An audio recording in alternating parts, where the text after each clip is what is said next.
এই জায়গায় অভিভাবকত্বের দায়িত্ব যারা পালন করেছেন অতীতে, তারা নিজের উপর, সংসদের উপর, দেশবাসীর উপর, গণতন্ত্রের উপর, মানুষের অধিকারের উপর তারা সুবিচার অনেকেই করতে পারেননি।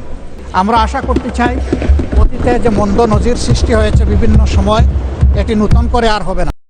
আমরা চাই এই সংসদ শুধুমাত্র জনকল্যাণে প্রতিষ্ঠিত হবে এবং পরিচালিত হবে। জাতীয় সংসদে জামাতকে ছোট করার চেষ্টা করেছে বিএনপি, কিন্তু পারেনি। বিএনপি ব্যর্থ। জামাত তার অধিকার আদায় করে নিয়ে চমক দেখিয়েছে এবং এটা একটা বিরল ইতিহাস এবং অধ্যায়। এটা অত্যন্ত তাৎপর্যপূর্ণ। দর্শক, এটা বিএনপি ইচ্ছাকৃতভাবেই করেছে ছোট করতে, কিন্তু ঘটনা হয়ে গেল উল্টো। এতে আরো গুরুত্ব বেড়ে গেছে। যারা এমপি, মন্ত্রী, সরকার প্রধান, নবগঠিত সরকারের সদস্যরা যারাই যেখানে হয়েছেন, তাদের সবাইকে মাথায় রাখতে হবে, আপনারা কিন্তু 24-এর গণ অভ্যুত্থান, শত শত শহীদ, হাজার হাজার আহত, পঙ্গু ভাই বোনদের রক্তের উপর দাঁড়িয়ে এই সংসদ অধিবেশনে বসছেন। আসসালামু আলাইকুম ওয়া রাহমাতুল্লাহি ওয়া বারাকাতুহু। দেশ ও দেশের বাহিরে দূর দূরান্ত থেকে যারা এই মুহূর্তে ভিডিওটি দেখছেন, ভিডিওটি প্লে করেছেন, তাদেরকে অনুরোধ করব দয়া করে পুরো ভিডিও সম্পূর্ণ ধৈর্য সহকারে দেখবেন। প্রিয় দর্শক শ্রোতা মণ্ডলী, আজকে প্রথম সংসদ অধিবেশনে সংসদে বক্তব্য দিয়ে সংসদ কাঁপালেন জামায়াতের আমির, বিরোধী দলীয় নেতার প্রধান, প্রিয় দর্শক শ্রোতা মণ্ডলী ডক্টর শফিকুর রহমান। হ্যাঁ, আপনারা ঠিকই শুনেছেন, শফিকুর রহমান তার বক্তব্যের মাঝে সংসদ কাঁপিয়ে দিলেন।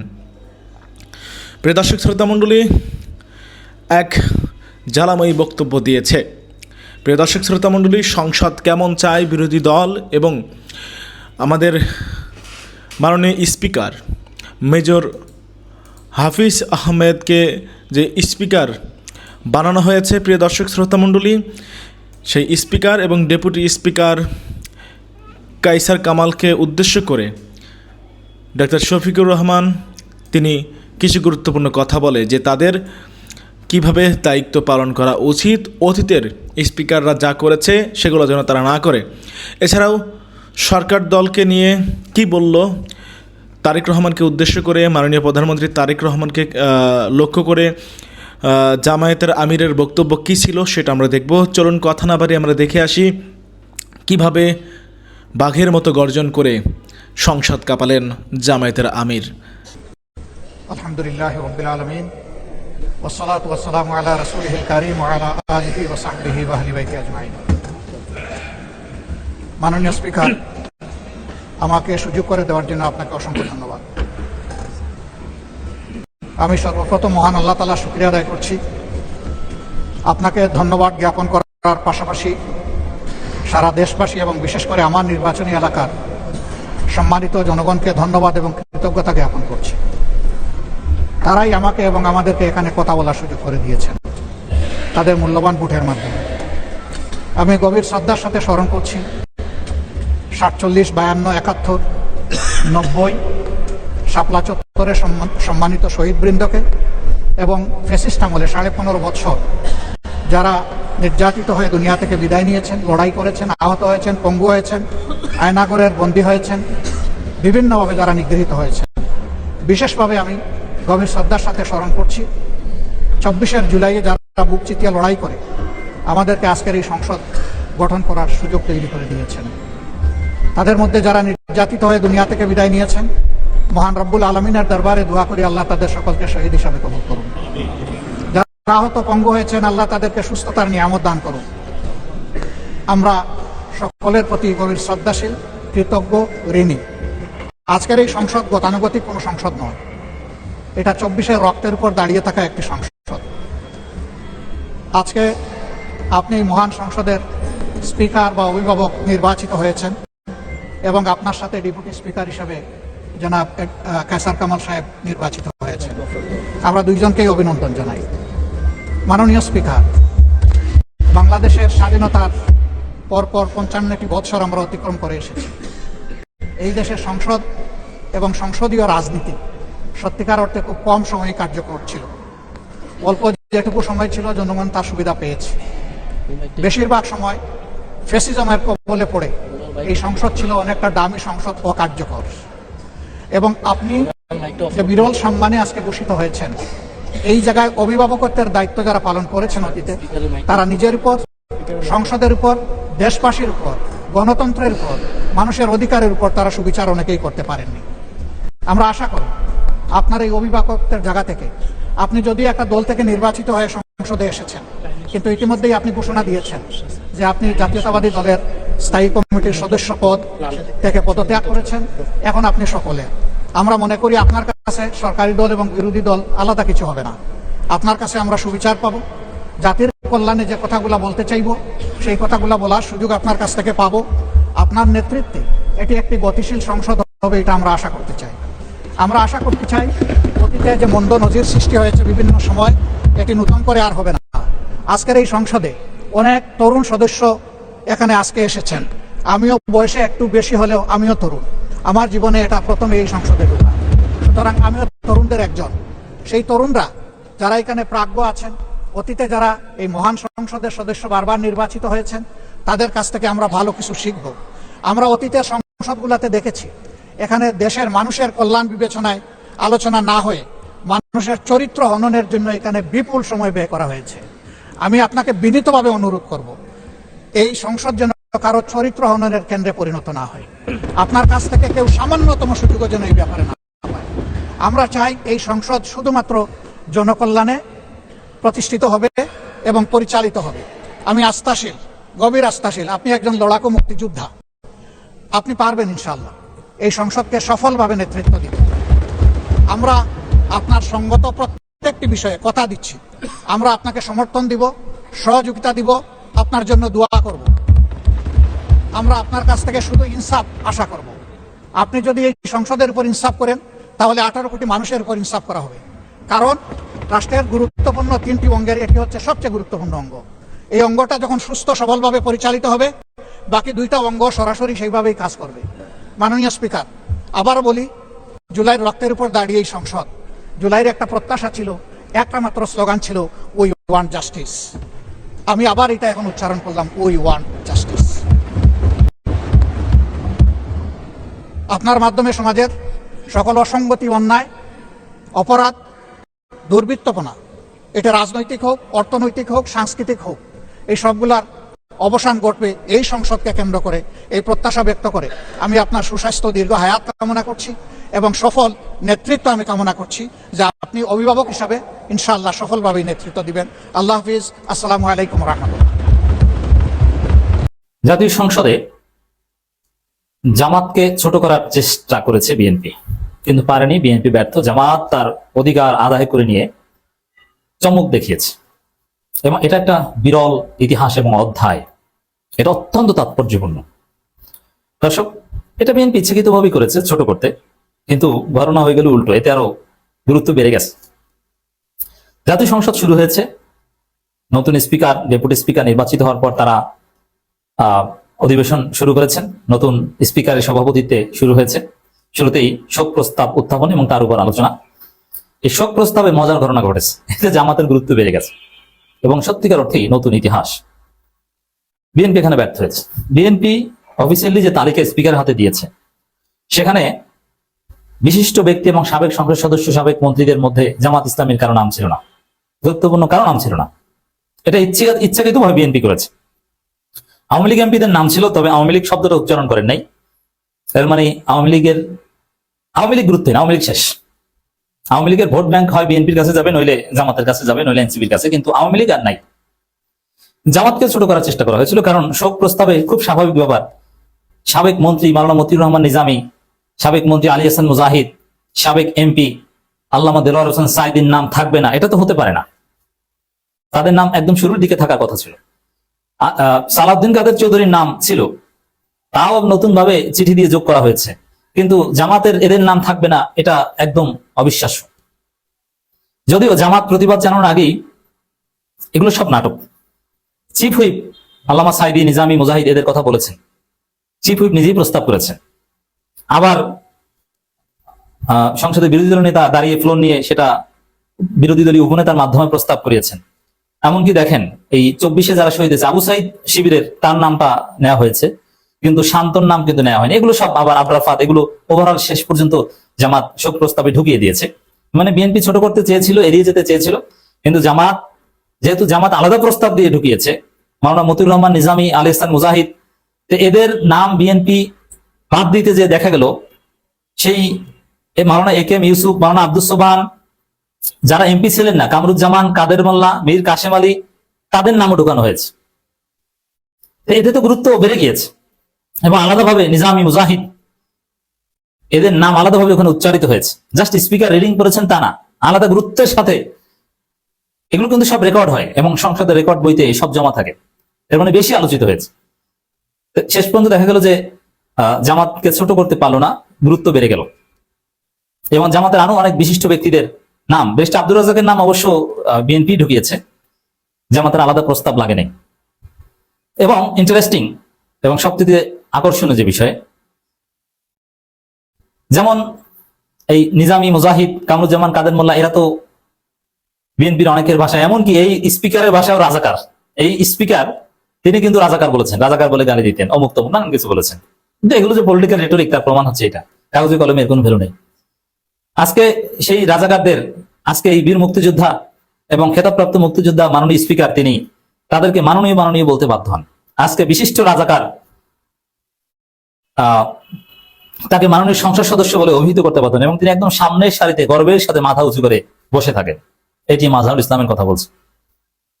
যখন আমি ভেবেছিলাম যে আওয়ামী লীগ নাই, আওয়ামী লীগের একজন থাকলেও এটা নিয়ে ভেজাল করতো সংসদে, অ্যাটলিস্ট ফজু পাগলা কিন্তু এমপি এবং এখানে আছেন। এই ফজু পাগলা হয়তো মাওলানা মতিউর রহমান নিজামী, আলী হাসান মুজাহিদ, তাদের বাসায় তো কুখ্যাত রাজাকার, তাদের নামে শোক প্রস্তাব উত্থাপন বা এগুলোতে ফজু পাগলা হয়তো বা চিৎকার চেঁচামেচি করতে পারে, ভেজাল লাগাতে পারে, আপত্তি জানাতে পারে, নোট অফ ডিসেন্ট দিতে পারে। কিন্তু না, ফজু পাগলা চুপচাপ। ফজু পাগলাকে থামিয়ে দিয়েছে কে? ওই জামাতের আইনজীবীরা ট্রাইব্যুনালে নিয়ে আগেই ডলা দিয়ে থামিয়ে দিয়েছিল ইউনূসের আমলে। ফজু পাগলা ঠান্ডা হয়ে গেছে। কই, ফজু পাগলা নাকি সংসদে এই করবে সেই করবে। রাজাকারদের নামে শোক প্রস্তাব উত্থাপন করা হয়েছে, সর্বোচ্চ সম্মানের সাথে রাজাকারদের নাম কয়েকজন এমপি বলেছে। একটু ফজু পাগলা চিৎকার করতেন, পারলেন না তো।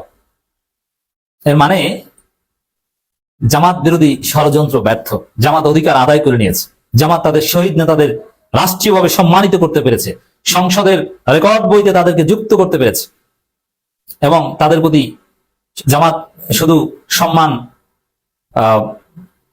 তাদের দলীয় প্ল্যাটফর্মে জানান না। আজকে মাওলানা মতিউর রহমান নিজামী, আলী হাসান মুজাহিদ, আল্লামা দেলোয়ার হোসেন সাইদি এবং যারা সাবেক এমপি ছিলেন না, এরকম কামরুজ্জামান, কাদের মোল্লা, মীর কাশেম আলীদের জাতীয় সংসদের সম্মানে ভূষিত করতে পারছেন জামাত ইসলাম। এটা একটা বিরাট অর্জন, বিরল ঘটনা। এবং শাহবাগীদের হৃদয় রক্তক্ষরণ। তারেক রহমান নিজে জাকাত ভিত্তিক অর্থনীতির চিন্তা করছেন, যেটা জামাতি থিওরি। শাহবাগীদের হৃদয় রক্তক্ষরণ। তারেক রহমান উদ্যোগে সংসদের ক্যালিগ্রাফিতে লা ইলাহা ইল্লাল্লাহু মুহাম্মাদুর রাসূলুল্লাহ যোগ করা হচ্ছে। এখন বলেন শাহবাগীরা, যেটা একটা মৌলবাদী সংসদ প্রধানমন্ত্রী তারেক রহমান করেছে। এর মানে বিএনপি জামাতের মধ্যে স্বাভাবিকভাবেই সরকারি দল বিরোধী দল হিসেবে কিছু ইখতিলাফ থাকবে, কিছু ফাড়াফাড়িও চলবে, সংসদে উত্তেজনাও হবে। কিন্তু তারপরও স্বস্তির জায়গা, আসার জায়গা, যে আওয়ামী লীগ আউট, শাহবাগী আউট। তারেক রহমান ধর্মীয় মূল্যবোধ ধারণ করছেন এবং আলেম ওলামাদের যেভাবে বিরল সম্মানে ভূষিত করছেন, শাহ আহমদুল্লাহদের যেভাবে ডাকছেন, এটা তো জামাত ক্ষমতা আসলে হতো, সেটা তারেক রহমান করছেন, জামাতের কাজ তারেক রহমান করছেন। এবং এই জামাত, আমি আজকে আপ্লুত। হ্যাঁ, জুলাই সনদ, অনেক কিছু নিয়ে ইখতিলাফ আছে বা এগুলো হবে বা এগুলো নিয়ে উত্তেজনা আছে, রাষ্ট্রপতি কেন বাসেন, এটা আলাদা বিষয়। কিন্তু তারপরও আমরা আপ্লুত এই দৃষ্টিকোণ থেকে। এই জামাত ইসলামীকে ডিহিউম্যানাইজ করা হয়েছে, তাদেরকে বাংলাদেশে মানুষ মনে করা হয়নি, তাদেরকে থার্ড ক্লাস সিটিজেন হিসেবে ট্রিট করা হয়েছে, তাদেরকে নিষিদ্ধ করা হয়েছে। সেই জামাত ইসলামী আজকে জাতীয় সংসদে, সেই জামাতের আমিরকে, যেই ডাক্তার শফিকুর রহমানকে, তিনি আমির হওয়ার পর অধিকাংশ সময় তাকে কারাগারে রাখা হয়েছে, সে আমিরকে আজকে স্পিকার, মাননীয় প্রধান বিরোধী দলীয় নেতা বলেন এবং সেই আমিরকে মাননীয় প্রধানমন্ত্রী বিশেষভাবে নাম নিয়ে সম্মান করেন। মাননীয় চিফ হুইপ থেকে শুরু করে অন্য সবাই মাননীয় বলে ফেনা তুলেন। কি সুন্দর দৃশ্য! আল্লাহ জামাতকে কতদূর নিয়েছে। এই জামাতকে এইভাবে আল্লাহ ক্ষমতা দিবেন। আল্লাহ যাকে সম্মানিত করেন তাকে কেউ অসম্মানিত করতে পারে না। তারেক রহমানের কথাও বলবো, আমরা অনেকে তার সমালোচনা করি। হাসিনা তাকে কতটা অপদস্থ করেছে, মিডিয়ার মাধ্যমে কত গালাগালি করিয়েছে, তারপর সেই তারেক রহমানকে আজকে আল্লাহ কোথায় নিয়েছেন, আল্লাহ ক্ষমতা দিয়েছেন, সম্মানিত করেছেন। তো এটা সত্যি সবকিছু, এই যে দৃশ্য, অসম্ভবকে সম্ভব করার যে দৃশ্য দেখছি, এটা পুরোটাই অবদান জুলাইয়ের। জুলাই কিন্তু সংসদে বারবার মাননীয় প্রধানমন্ত্রী থেকে শুরু করে সবাই জুলাইয়ের কথা বলছে, জুলাই শহীদদের স্মরণ করছে। ৭১, ২৪, অসাধারণ দৃশ্য। জামাত অধিকার আদায় করে দেখিয়ে দিয়েছে। যারা এমপি, মন্ত্রী, সরকার প্রধান নবগঠিত সরকারের সদস্যরা যারাই যেখানে হয়েছেন তাদের সবাইকে মাথায় রাখতে হবে আপনারা কিন্তু 24-এর গণ অভ্যুত্থান, শত শত শহীদ, হাজার হাজার আহত পঙ্গু ভাই বোনদের রক্তের উপর দাঁড়িয়ে এই সংসদ অধিবেশনে বসছেন। আপনাদের অনেকেই হয়তো, অধিকাংশেরই হয়তো কোনো অবদান নাই 24-এর গণ আন্দোলনে। আপনারা পলানো ছিলেন, লুকানো ছিলেন, অথবা দায়িত্বহীন অবস্থায় কেউ কেউ আওয়ামী লীগের সাথে লিয়াজো করে দেশে বিদেশে, দিল্লির সাথে লিয়াজো করে দেশে বিদেশে অবস্থান করেছেন, এমন অনেক মানুষ এখানে নির্বাচিত হয়েছেন। এটা একান্তই বাস্তবতা যে আপনারা আগামী সংসদে বসছেন। তাই এটা খুব কৃতজ্ঞতার সাথে আপনাদের মনে রাখা দরকার যে কাদের রক্তের উপরে, কাদের শাহাদাতের উপরে আজকে আপনারা এই সংসদ অধিবেশনে বসছেন। আপনারা 24-এর গণ অভ্যুত্থানের সবচেয়ে বড় বেনিফিশিয়ারি। দল আকারে বিএনপি, জামাত, এনসিপি, আরও যারা নির্বাচিত হয়েছে সবাই। এবং এই ফ্যাসিবাদের পতন যদি না হতো, এই শত শত শহীদদের রক্ত যদি না দিত, বাংলাদেশে এই পরিবর্তন হতো না এবং একটা নির্বাচন হতো না।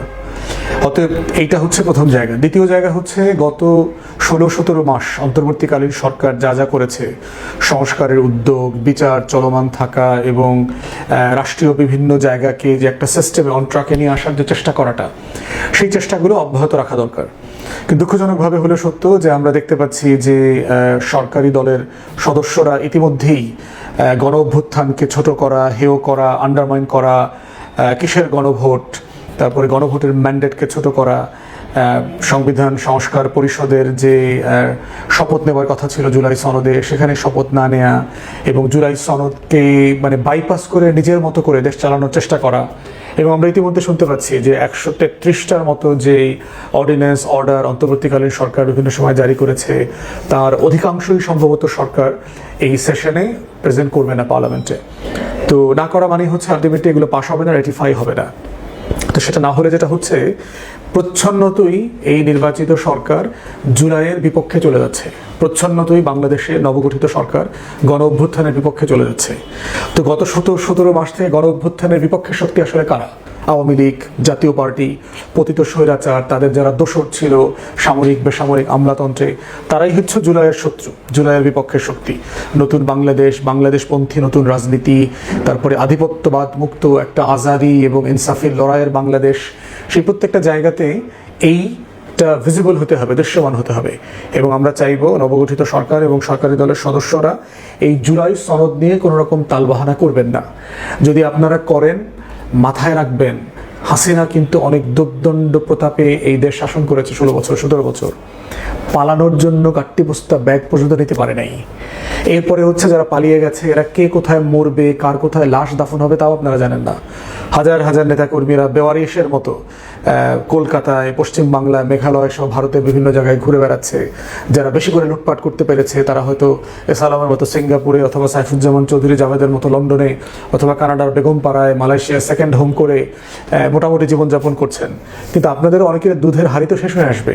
লুটের টাকা কয়দিন খাওয়া যায়, এটার একটা শেষ আছে। তো মানসিক অশান্তি তো রয়েই গেছে। অতএব সেই জায়গাটা আপনাদেরকে প্রচ্ছন্নভাবে মনে করে দিতে যাচ্ছি, আল্লাহ তাআলা যেভাবে ক্ষমতা দেন, ক্ষমতা কিন্তু কেড়েও নেন। ইজ্জত সম্মান যেভাবে দেন, আবার বেইজ্জতিও করেন।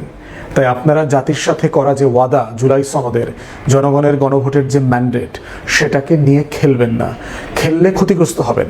71-এ আমাদের মুক্তিযুদ্ধের যে লড়াই ছিল, আমাদের স্বাধীনতা ঘোষণাপত্র ছিল, এই ম্যান্ডেট নিয়ে কিন্তু আওয়ামী লীগ খেলেছে। যুদ্ধের পর সেগুলো বাস্তবায়ন করে নাই। সাম্য, মানবিক মর্যাদা, সামাজিক সুবিচারের ভিত্তিতে একটা প্রজাতন্ত্র, একটা গণতান্ত্রিক রাষ্ট্র করবার যে লড়াই ছিল, এটার সাথে আওয়ামী লীগ গাদ্দারি করেছে, বাকশাল করেছে, চতুর্থ সংবিধান করেছে, যাচ্ছে তাই 73-এ মার্চে নির্বাচন করেছে, লুটপাট, হাজার হাজার রাজনৈতিক নেতাকর্মীকে গুম খুন করে শেখ মুজিবের কি পতনটা হয়েছে দেখেন। 21 বছর ধরে ক্ষমতার বাইরে ছিল যেই দলটা স্বাধীনতা যুদ্ধে, যেই দলের একটা অংশ যুদ্ধে অংশগ্রহণ করেছে, দিল্লির গোলামি কায়েম করেছে। তাহলে আপনি একটা জনগণের ম্যান্ডেটকে যখন ছুঁড়ে ফেলে দেন, তখন কি হয়? এটা আওয়ামী লীগ, শেখ মুজিব, শেখ পরিবারের প্রথম সরকার 72 থেকে 75 তার সাক্ষী। জনগণের ম্যান্ডেট ছুঁড়ে ফেলে দিলে এরশাদের কি হয়েছে দেখেন। ভারতের দালালি করে, বি টিমের রোল প্লে করে, আওয়ামী লীগের সাথে পুনর্বাসনের রাজনীতি করে গত 83-84 সাল থেকে এই জাতীয় পার্টি নামক যে ভারতের বি টিমটা আছে, তারা কি হয়েছে? প্রায় 200+ সিটে নির্বাচন করেছে। সব জায়গাতে তাদের জামানত বাজেয়াপ্ত হয়েছে। এবার গৃহপালিত বিরোধী দলের রাজনীতি করতে করতে স্বৈরশাসকদের নির্মূল হয়ে গেছে গণতান্ত্রিক রাজনীতির মধ্য দিয়ে। তো এই জন্য আপনি কোন দেশ কোন ইফতার মাহফিলে আপনাকে প্রথম সারির টেবিলে বসে খাওয়াইলো, তা দিয়ে কিন্তু জনগণের ম্যান্ডেট হবে না। তাহলে দেখেন আবার মানে জনগণের সাথে বিট্রে করলে কি হয়। থার্ড এক্সাম্পল দেখি, 90-এর স্বৈরাচার পতনের পরে যে দেখেন 3 দলীয় যে জোট ছিল, 3টা জোট, তারা একটা কমন ফ্রেমওয়ার্কে আসছিল যে তারা ক্ষমতায় আসলে কি কি করবে। তার অধিকাংশ জিনিস ওয়াদা বিএনপি আওয়ামী লীগ 91 থেকে বাস্তবায়ন করে নাই, ওয়াদাগুলো রাখে নাই, এবং দুইটা দলই কিন্তু এটার কনসিকুয়েন্স তাকে ভোগ করতে হয়েছে। 2006-এর পরে দেখেন 2001 থেকে 6-7 নির্বাচন নিয়ে, এরশাদকে নিয়ে, প্রধান বিচারপতির বয়স বাড়ানো নিয়ে, অথবা 93-তে সেই মাগুরার নির্বাচন নিয়ে বিএনপি যে দুষ্টামিগুলো করেছে, এই জন্য কিন্তু বিএনপিকে চরম মূল্য দিতে হয়েছে। লম্বা সময় সে ক্ষমতার বাইরে ছিল, 111 হয়েছে। আবার ঠিক একইভাবে দেখেন আওয়ামী লীগ গত 17 বছর 16 বছর জনগণের সাথে বিট্রে করে যেই বাস্তবতাটা তৈরি করেছে, যেই ম্যান্ডেট ছাড়া কেয়ারটেকার সরকার বাতিল করা, যে এবিএম খায়রুল হকের ঘাড়ে বন্দুক রেখে সংবিধান বদলানো, পরিবর্তন করা। আজকে দেখলাম যে খায়রুল হকের কারণে 17 বছর আমরা গণতন্ত্র থেকে বাইরে ছিলাম, নির্বাচনের বাইরে ছিলাম, তাকে আবার জামিন দিয়েছে। তাকে তো বাংলাদেশের 3টা নির্বাচন ভণ্ডুল করা, বাংলাদেশে আজকে যে রাজনৈতিক কেওয়াস লাগলো গত 16-17 বছর, তার জন্য তাকে তো 16 বছর মিনিমাম জেলেই থাকা দরকার ছিল। তো সেটা এনিওয়ে, সেটা জুডিশিয়ারি ঠিক করবে তার কি বাস্তবতা আছে। তাহলে দেখেন জনগণের ম্যান্ডেট, জনগণের প্লেজ যদি বাস্তবায়ন না করেন, এই ওয়াদাকে যদি রক্ষা না করেন, তাহলে কিন্তু বুঝবেন প্রচ্ছন্নভাবে বিএনপির ব্যাপারে যেই সন্দেহটা আছে। নির্বাচনের সময় তারা অ্যাক্টিভলি গণভোটে না ক্যাম্পেইন করেছে, প্রচুর ভিডিও আসছে অনলাইনে, বিএনপির নেতাকর্মীরা না ক্যাম্পেইন করছে অ্যাক্টিভলি, এবং আমরা এটা জানিও তাদের আচার আচরণ অ্যাটিটিউডে, যেটা এখন আরও বেশি প্রমাণিত হয়ে যাচ্ছে। তাই আপনাদেরকে আজকে আমরা বিনয়ের সাথে মনে করায় দিচ্ছি, কালকে সংসদ বসছে, আপনারা শপথ নিয়েছেন, আর একটা শপথ নেন, জুলাই সনদ বাস্তবায়ন করেন। সংস্কার প্রশ্নে, বিচারের প্রশ্নে কোনো আপোষ করিয়েন না, গণভোটের প্রশ্নে কোনো আপোষ করিয়েন না। এগুলো যদি করেন, এই অনলাইনের জমানায় মিডিয়াতে 2042 সাল পর্যন্ত ক্ষমতায় থাকার খোয়াব দেখিয়েন না। এই বাস্তবতায় বাংলাদেশ নাই, বাংলাদেশের তরুণ সমাজ নাই, তাদের ভিতরে একটা নতুন পলিটিক্যাল সেন্স ডেভেলপ করেছে, তারা নতুন করে একটা পলিটিক্যাল কমিউনিটি হয়ে উঠতেছে, তারা নতুন করে একটা জবাবদিহিতার রাষ্ট্র দেখতে চায়। তারা রাজপথে থাকুক বা না থাকুক, রাজনীতি করুক বা না করুক, দল করুক বা না করুক, তাদের ভিতরে কিন্তু রাষ্ট্রের মধ্যে এই মালিকানা নেবার প্রশ্নটা চলে আসছে। অতএব সেই জায়গাতে আমরা নবগঠিত সংসদের যারা সদস্যবৃন্দ আছে তাদের কাছ থেকে আশা করব 24কে ভুলে যায়েন না, তাহলে ঐতিহাসিকভাবে যা যা ঘটেছে পিছনে, এগুলো আপনাদেরকে তাড়া করে ফিরবে। কি ধরনের নির্বাচন হয়েছে, কারা জিতেছে, কত শতাংশ ভোট পেয়েছে, ইঞ্জিনিয়ারিং হয়েছে কিনা, কোথায় কিভাবে ইঞ্জিনিয়ারিং হয়েছে, এগুলো যারা জিতেছেন তারা সবাই জানেন।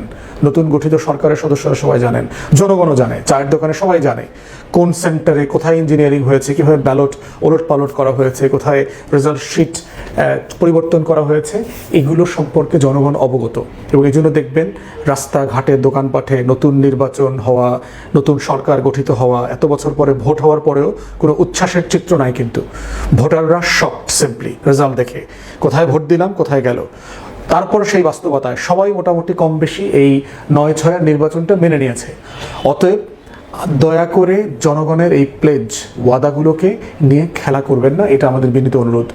সম্মানিত বন্ধুগণ, দর্শক শ্রোতা মণ্ডলী, আপনারা দেখতে পারলেন ব্যক্তিগত মতামত। অবশ্যই কমেন্টে জানাবেন আপনারা কি বলতে চান, আপনাদের মতামত, ওপিনিয়ন। জামায়াতের আমিরের বক্তব্য আপনারা শুনতে পারলেন। এখন ব্যক্তিগত অভিব্যক্তি অবশ্যই কমেন্ট করবেন আপনারা কি বলবেন।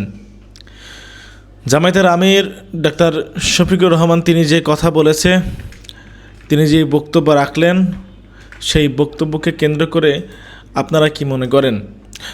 বিরোধী দল বরাবরই বলে যাচ্ছে যে তারা সর্বাত্মক সহযোগিতা করবে সরকারকে এবং দেশ ও জাতির জন্য কাঁধে কাঁধ মিলিয়ে কাজ করার আশা দিয়েছে। জামায়াতের তরফ থেকে বরাবরই বলা হচ্ছে যে তারা সরকারের সঙ্গে দেশ ও জাতির উন্নয়নে একসঙ্গে কাজ করবে। কোনো বিভেদ, কোনো সমালোচনা, এগুলোকে সবসময় এক পাশে রেখে সব কিছু ভুলে গিয়ে দেশ ও জাতির মঙ্গলের জন্য তারা এক হয়ে কাজ করবে। সমালোচনা থাকবে, অপরাধ করলে, ভুল হলে সেই ভুল ধরিয়ে দেওয়ার দায়িত্ব বিরোধী দলের। ডাক্তার শফিকুর রহমান স্পষ্ট করেছেন। আশা করি প্রিয় দর্শক শ্রোতা মণ্ডলী, এবারে বাংলাদেশে সুদিন ফিরে আসবে। নবনির্বাচিত সংসদ সদস্যদের উপরে পুরো একটা আস্থা ভরসা রাখাই যায়। আপনারা কি বলতে চান অবশ্যই সেটি কমেন্ট করে জানাবেন। আপনাদের ব্যক্তিগত অভিব্যক্তিটা জামায়াতের আমিরের বক্তব্য প্রথম দিন সংসদ অধিবেশনে আপনাদের কেমন লেগেছে সেটিও উল্লেখ করবেন কমেন্টে। আজকের মতো এ পর্যন্তই। আল্লাহ হাফেজ।